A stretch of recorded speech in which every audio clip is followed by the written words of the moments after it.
Shalom Bapak, Ibu, dan teman-teman. Pernahkah dalam menjalani hidup ini, Bapak, Ibu, dan teman-teman merasakan kalau hidup ini berjalan begitu saja dan rasanya sia-sia? Apalagi saat sekarang ini, saat kita sedang di rumah saja. Mungkin kita dari pagi bangun, kemudian mandi, makan, kerja, kemudian makan, mandi lagi, dan kemudian tidur lagi. Semua kegiatan terasa berjalan begitu saja. Tidak ada arti dan tidak ada sesuatu yang baru. Mungkin kita pernah mencoba mencari variasi dan mencari arti dengan makan makanan yang enak. Atau dengan jalan-jalan ke tempat-tempat baru atau mencoba hal-hal baru. Tapi sayangnya, hal-hal ini pun hanya memberikan kebahagiaan dan kegembiraan yang sesaat saja.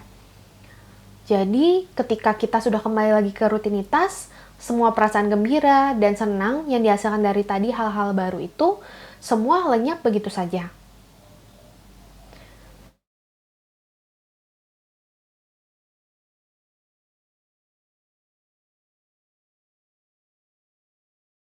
Ayub 14.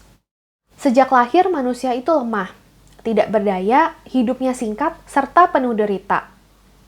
Ia bersemi dan layu seperti kembang, lenyap seperti bayangan, terus menghilang. Dapatkah manusia yang berdosa mendatangkan hal yang sempurna? Jumlah umur manusia sudah kau tentukan. Jumlah bulannya sudah kau pastikan.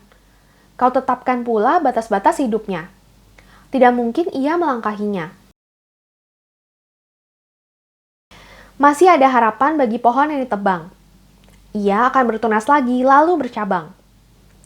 Meskipun di dalam tanah akarnya menjadi lapuk dan tanggulnya mati karena busuk, tetapi bila disentuh air, ia tumbuh lagi. Seperti tanaman muda, tunas-tunasnya muncul kembali. Tapi bila manusia mati, habislah riwayatnya. Ia meninggal dunia, lalu kemana perginya? Seperti air menguap dari dalam telaga, seperti sungai surut sampai habis airnya. Begitu pula manusia yang telah mati. Ia tidak akan dapat bangkit kembali. Ia tak akan terjaga selama langit masih ada. Tak pernah lagi bangun dari tidurnya. Hidup manusia ini begitu rapuh dan singkat. Waktu pandemi ini kita juga merasakan kalau orang-orang begitu mudah sakit, kemudian begitu mudah juga tiba-tiba kira meninggal dunia.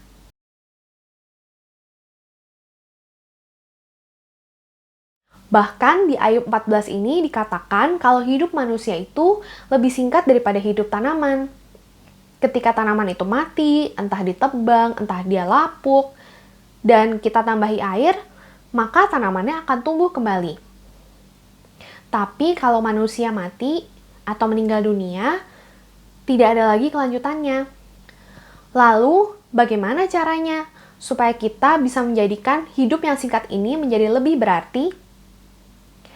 Jawabannya adalah satu, kasih. Tanpa kasih, apapun tidak ada artinya. Tuhan mengingatkan saya tentang satu lagu yang bunyinya begini.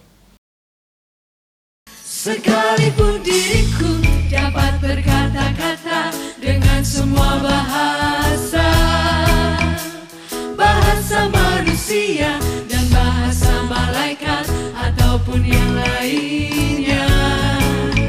Tapi jika aku tak mempunyai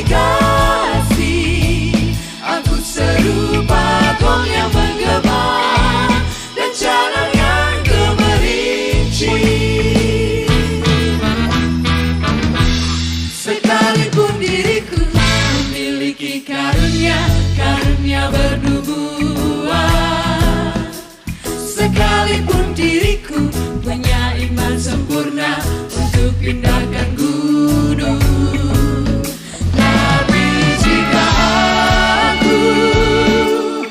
Mempunyai kasih, tiada berguna lagi diriku, tiada berguna diriku. Sekalipun berikan semua harta yang ku miliki. Bahkan aku serahkan tubuh jiwa ragaku, dibakar pun ku sudi. Tapi jika aku tak mempunyai kasih, tiada berguna lagi diriku, tiada berguna diriku.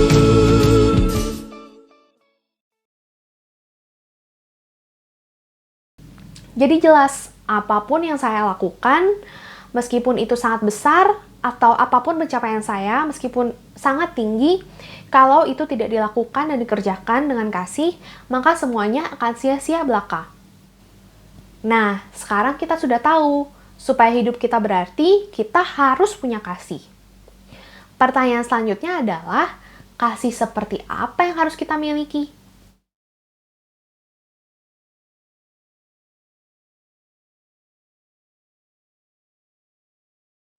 Mari kita telaah satu persatu. Kita coba ingat-ingat, apakah kita sebagai manusia lebih banyak membutuhkan atau memberi? Tentu saja kita lebih sering membutuhkan. Apakah kasih yang membutuhkan itu salah? Tentu tidak. Allah sendiri mengatakan bahwa kita harus bersandar padanya. Hal ini disebutkan di dalam Matius 11.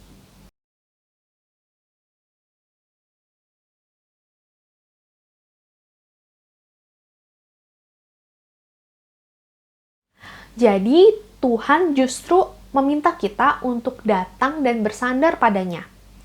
Tuhan tidak pernah keberatan kalau kita membutuhkan Tuhan.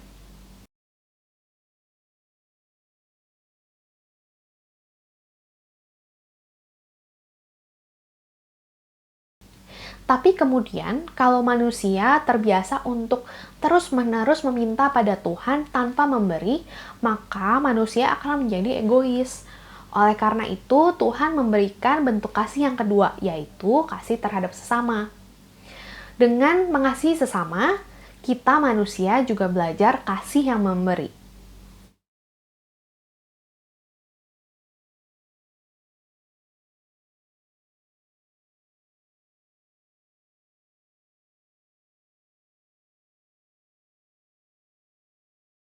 Hukum kasih yang ada di Matius 22. Budimu.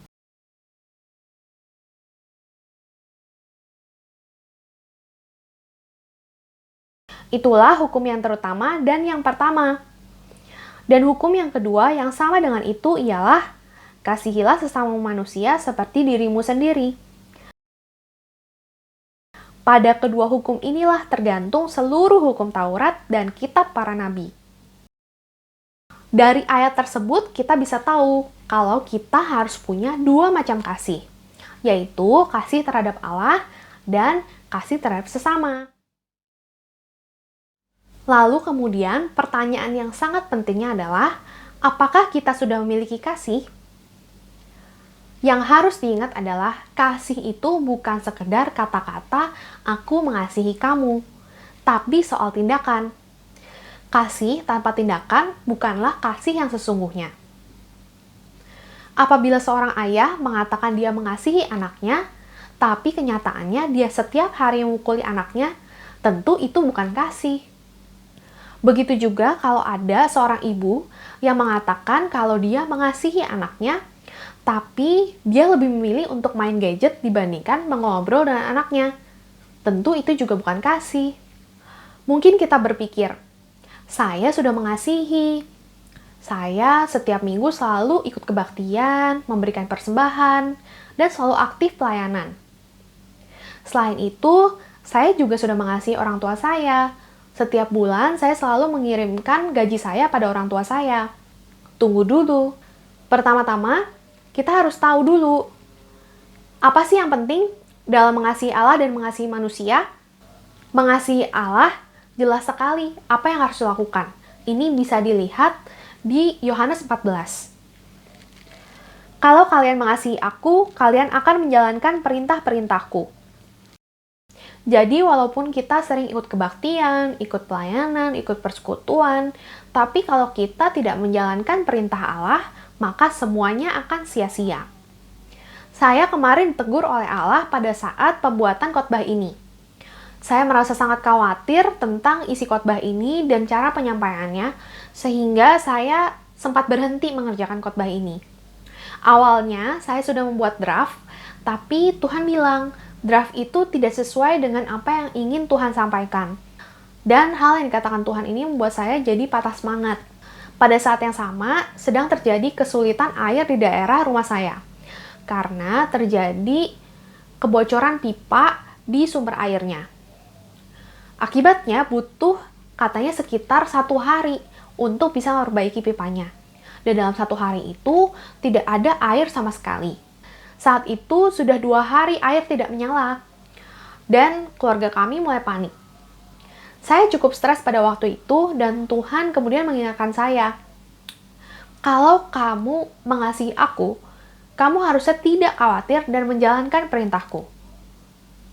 Setelah mendengar itu, saya langsung mengerjakan khotbah ini, dan begitu khotbah ini selesai, Tuhan langsung membuat airnya menyala kembali. Di sini Tuhan jelas mengatakan pada saya kalau saya sungguh-sungguh mengasihi Tuhan, saya seharusnya mengerjakan apa yang Tuhan minta sesegera mungkin. Setelah kita mengerjakan pekerjaan yang Tuhan minta, apapun di luar itu akan Tuhan lancarkan.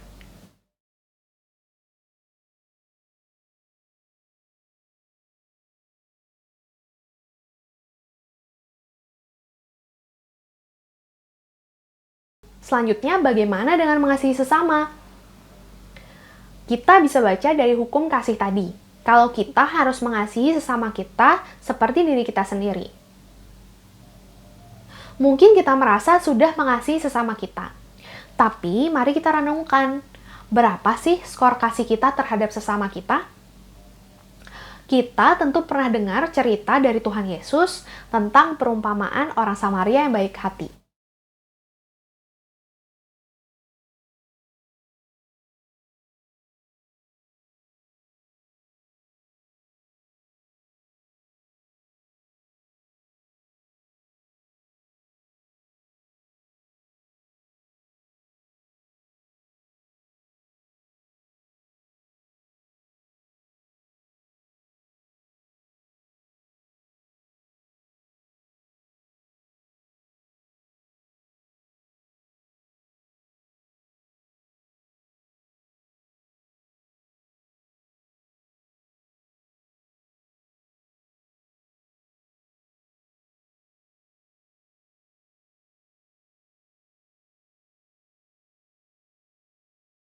Mungkin kalau kondisinya seperti saat sekarang ini, maka ceritanya akan seperti ini. Pak Soto tertabrak dan penabraknya melarikan diri.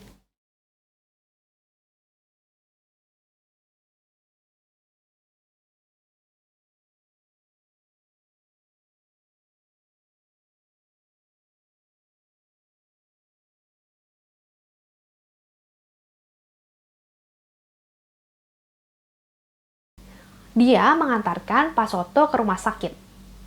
Di rumah sakit, dia berkata pada susternya, "Suster, ini kartu kredit dan uang saya. Saya harus pergi kerja dahulu.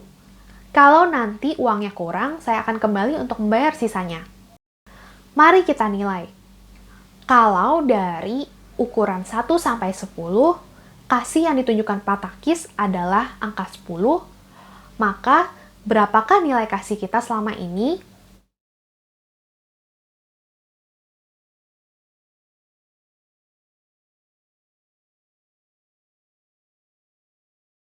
Apakah sudah 9 atau 10? Atau jangan-jangan baru 4 atau 5?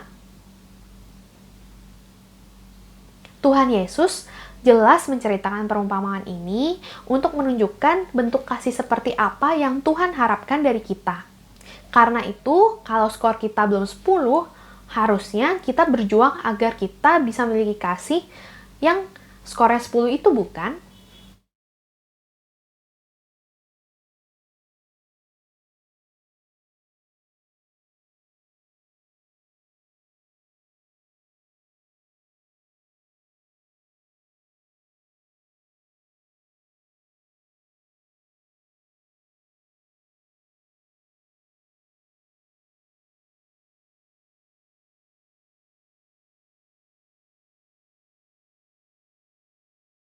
Jadi, Bapak, Ibu, dan teman-teman, mari kita betul-betul sungguh-sungguh mengasihi mulai dari sekarang.